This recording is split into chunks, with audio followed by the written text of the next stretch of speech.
This is Ag Matters PM from the Iowa Agribusiness Radio Network, brought to you by the Iowa Soybean Association, your source for the latest Iowa ag news headlines right here in the heart of the heartland. With reports from our award-winning team of Dustin Hoffman, Riley Smith, Mark Magnuson, and Andy Peterson. Now, from the IARN studios in Des Moines, here's Riley.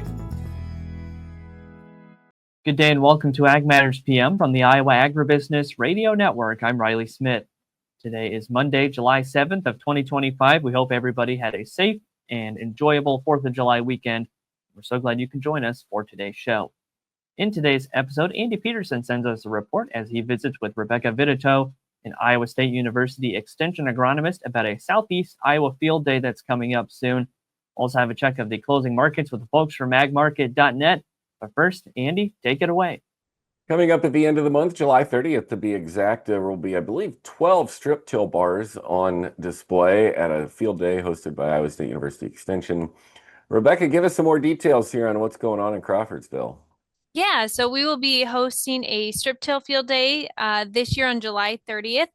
We've got a morning session and then also an identical afternoon session. And as you mentioned, we will be having 12 strip till bars that will actually be doing live demos out in the field. So people will be able to see and compare how those different strip till bars work and what they look like out there in the field. And then in addition to the strip till bars, there will also be some static displays of equipment related with strip till that will also be available for people to kind of walk through and learn a little bit more about. We also are having a speaker over the noon hour. So kind of between that morning and the afternoon session, we've got Levi Powell, who works with the Digital Ag Group on campus, talking about being successful with strip till. So that group with Iowa State, they've got a lot of experience doing strip till and working with different strip till bars. So Levi will be there to help answer some questions as well as share some of the knowledge that they've gained, things that they've learned over the years of what works and doesn't work when it comes to strip till. Tapping into a little bit of that expertise, huh? Yes, yep. This is part of a larger conference, as I understand it, right? But you don't have to go to the conference to go to the field day? Correct. So the National Strip Till Conference will be taking place in Iowa City on July 31st and August 1st. And so this is kind of a pre-conference field day. The folks that are in charge of this Strip Till Conference had reached out to us to see if there'd be any way we could kind of partner and maybe offer a field day as part of or to go before the conference. So if we'll have people coming in for the conference that will be joining us for the field day, or if you just want to attend the field day, that is totally fine. There is no cost to attend the field day. So we do ask so that people register ahead of time, more so to help us with the head count on food. So we are providing a lunch. So just to make sure we have enough pork burgers available to grill for everybody.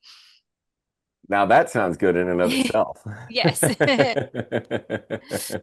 Strip till is sort of a new frontier, I guess, to a certain degree when it comes to conservation tillage. So any tips or tricks, I imagine, will be much appreciated.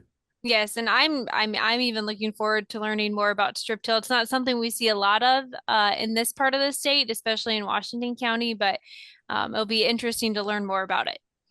There's a video from last year's conference and field day too on the website. I see that's pretty informative.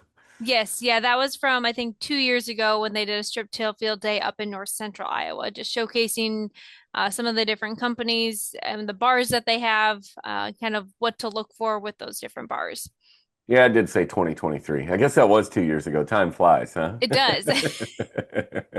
How can we find out more and get registered? Yeah, so to find out more, probably the easiest way is to visit our website, and that is just if you type in go.iastate.edu/strip-till. We've got the agenda up there for the strip till field day, as well as the button to register for the strip till field day. Awesome. As always, Rebecca, thanks a lot. Yeah, thanks for having me. Thanks again to Andy Peterson for bringing us that conversation with Iowa State University Extension agronomist Rebecca Vittatoe. We'll take a look at the closing markets next, but first, here's a word from our sponsor, the Iowa Soybean Association and the Soy Checkoff. This is Ag Matters PM. Iowa Soybean Association is driven to deliver for Iowa's 40,000 soybean farmers. We're proud to provide objective agronomic research, a helping hand with soil and water stewardship, and timely industry news powered by the Soybean Checkoff. Learn more at iasoybeans.com. It's time now for the Ag Matters PM Closing Market Summary, your source for market analysis and settlement prices from the day's trade in Chicago, courtesy of the folks at agmarket.net. Welcome back to Ag Matters PM on the Iowa Agribusiness Radio Network, and we're talking now with Sam Trainor of agmarket.net for the closing market summary. Sam, it's been a pretty down day in the markets today. First off, what do we see going on in the grains? Nothing good in the grain markets. Corn finished down about 16, soybeans down nearly 30 cents, wheat market down about 8. So, yeah, nothing good here. Classic buy the rumor, sell the fact type of trade. Saw some optimism Wednesday and Thursday going into a long holiday weekend. We had Trump speaking in Iowa at the state fair on Thursday night. There was a lot of optimism that he was going to announce a trade deal with China or maybe India or maybe both.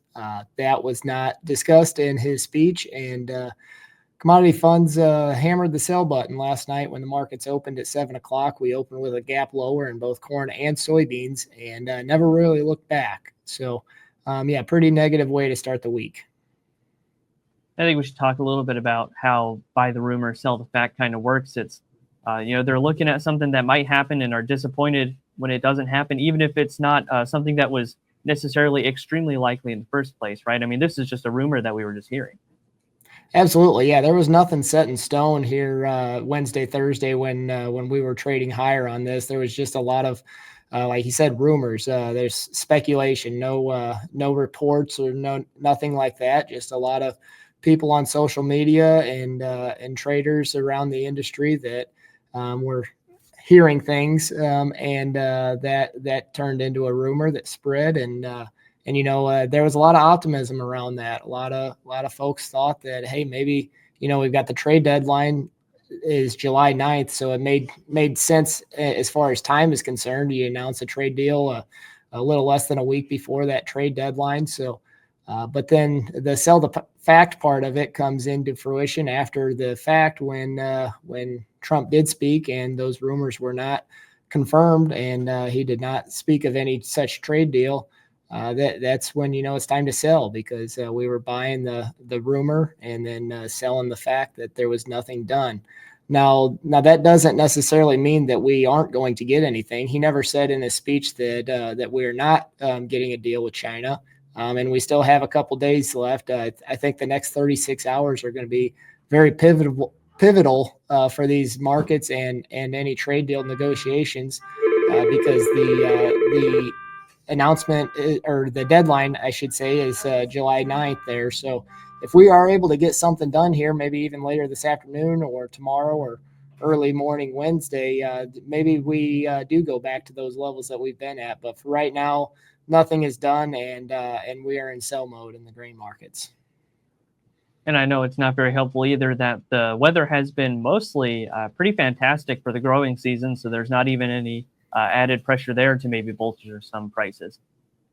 That's for sure. Yeah, you guys over there in Iowa have been seeing some pretty ideal weather up to this point, at least from what I've heard from some of my colleagues that work in that part of the country. There, it sounds like you guys got pretty good rainfall over the weekend, and the way this grain market trades is it's kind of focused around Iowa. If Iowa's in good shape, it doesn't really matter what everybody else is doing, because you guys produce such a good crop there. So I think that's a little bit of a thorn in the side as well. I know just a local update on kind of where we're at here. I'm in central Illinois, and we're starting to get kind of dry. Some of the rain over the weekend skirted us to the east. That I-57 corridor kind of goes through Champaign and down towards Effingham. There were some scattered rainfall amounts in that system that came through. But myself here just north of the office in Bloomington Normal, we did not see anything. And corn's starting to roll up around us. We haven't had a whole lot of moisture here as of late, and starting to dry out, or starting to heat up as well, I should say. So it's been hot for, say, a week to 2 weeks now, and it doesn't look like that's going to give way anytime soon. So starting to maybe not quite hit the panic button just yet, but getting nervous for sure on our corn crop here as we enter pollination. And then on the livestock side of things, was it much better in the cattle and hogs today? It was much better in the cattle and hogs. Yeah, kind of the opposite reactions here. Fats and feeders were up sharply today. Earlier this morning, it was announced that Walmart has opened its first company-owned beef facility and is going to supply approximately 600 stores with its own beef there across 14 Midwestern states. That was seen as a positive development here.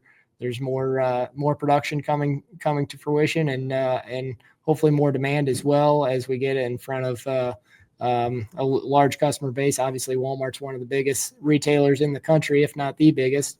So that certainly was positive news. And then on the hog side of things, just kind of followed in cattle's footsteps. They were up about $1 today, and in the August contract, and continue to see that hog market remain firm here. They've been on quite a run here over the last, call it, 2 months. So good to see that despite the red that was on the screen on the green side of things.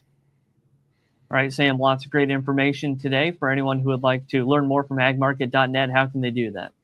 Best way would be to visit our website at agmarket.net or give us a call here in Normal at 1-800-779-1515. Thanks again for your time, as always, Sam, and we'll talk again soon. Very good. Appreciate it. Thanks again to the folks at agmarket.net for their great analysis, as always. Let's take a look at the closing market prices through the market window at iowaagnet.com. July corn down 13.5 at 418 even. September corn down 16 3/4 at 403.5. July soybeans down 24.5 at 1031 3/4. September soybeans down 27 3/4 at 1013.5. August soybean meal down 5.20 at 272.20. August soybean oil down 61 cents at 53.94. Chicago wheat down 8 1/4 at 548.5. Kansas City hard red wheat down 8 1/2 at 527.5. Kansas City spring wheat down 17 even at 612 even. September oats up 3/4 cent at 388.5. On the Merc, August live cattle up $1.85 at 215.90. August feeders up 422 at 313.72. August lean hogs up $1 at 107.10. Pork cutout went unchanged at 114.32. And July Class 3 milk down 9 cents at 17.28. That's been a check of the markets here on Ag Matters PM, and that also brings us to the end of today's show. You can find all of our content on our website at iowaagnet.com. Also follow us on social media, Facebook, X, LinkedIn, and TikTok, and find our video content as well as previous episodes of AM/PM on our YouTube channel. Make sure to subscribe and hit the notification bell to see when those videos go live. Don't forget as well our free morning, midday, and closing market podcast, as well as the Iowa Ag Matters podcast and Pods of Potential. Find those on your favorite podcasting services at Apple, Amazon, Spotify, and Podbean. From the Iowa Agribusiness Radio Network studios in Des Moines, I'm Riley Smith. On behalf of Mark Magnuson, Ashton Jolly, Andy Peterson, and Dustin Huffman, we thank you for watching. This has been Ag Matters PM.